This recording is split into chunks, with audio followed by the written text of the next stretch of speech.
Hello everybody, my name's Kelly and I'm here with a book review today. I'm sorry the background sucks, but if I wait for it to not suck, I will literally never get a video done. And that is not an option, especially now that I have finished reading Cinder by Marissa Meyer. This is a really good book. If you don't already know about the Lunar Chronicles by Marissa Meyer, and I'm sure you do since they've been doing the rounds on YouTube for a while now, this first book is a modern retelling of the Cinderella story. It stars a girl called Cinder, who is a 16-year-old mechanic in New Beijing.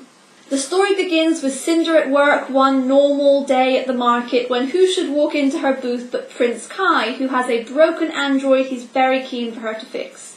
He can't explain exactly why it's so important she fix quite an outdated model, nevertheless she agrees to do it. However, shortly after he leaves there's a disturbance in the marketplace and the plague has reared its ugly head. The plague has been running rampant across the globe for years now.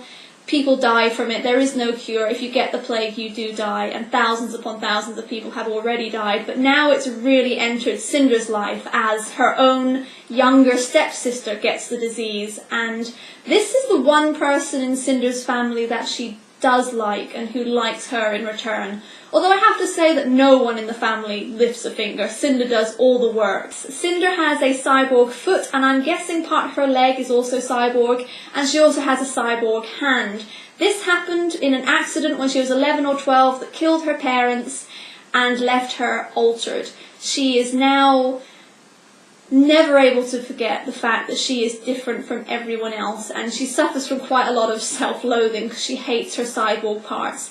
And just when she thinks that's all she has to come to terms with, that she knows who and what she is, and it sucks, more is piled on this girl's shoulders, and I really feel for her. Her own life is a mystery to her, and that is what this book is about.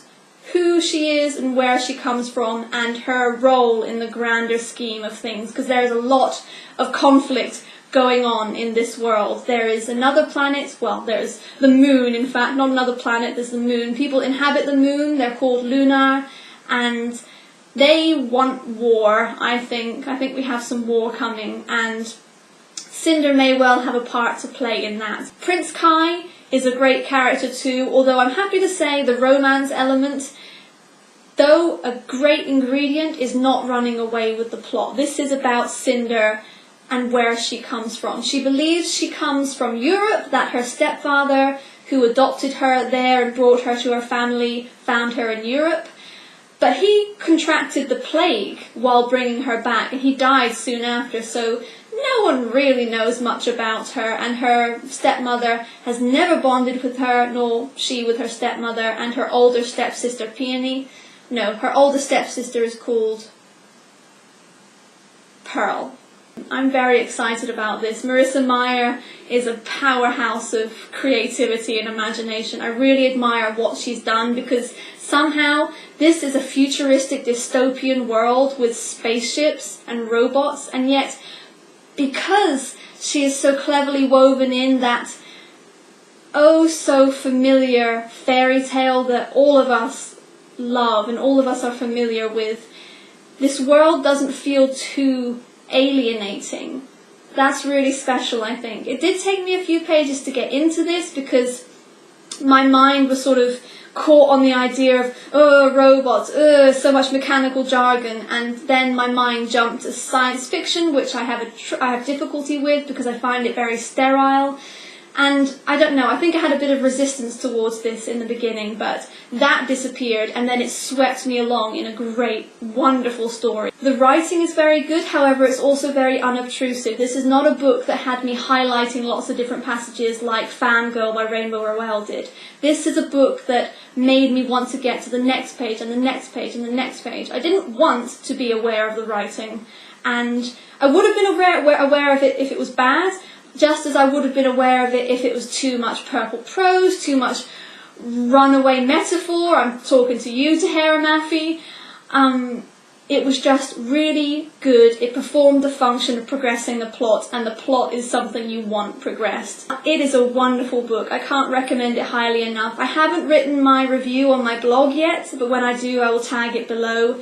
And that just tells you how excited I am about this series, because usually I would wait till my review was done in written form, and my thoughts are more organised because, as you can gather from looking at me right now, they're a bit scattered. Please read this book, it's so wonderful. It's the first in a quartet. The second one is called Scarlet and it's also out. I started reading it this morning, and that one is a little bit about Red Riding Hood, although it's still continuing the story of Cinder.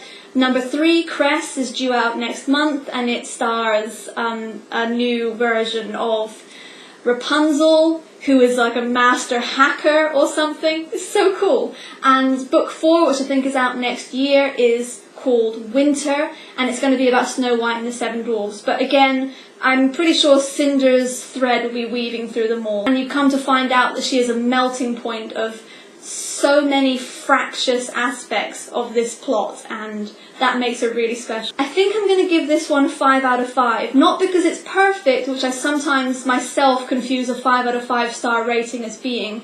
It doesn't need to be perfect, it just needs to be, as this is, incredibly engaging, well written, and just so original that I have nothing to compare it to, and I'm so excited to read the rest. Thank you very much for watching my review, and I hope you check out this book. Bye bye.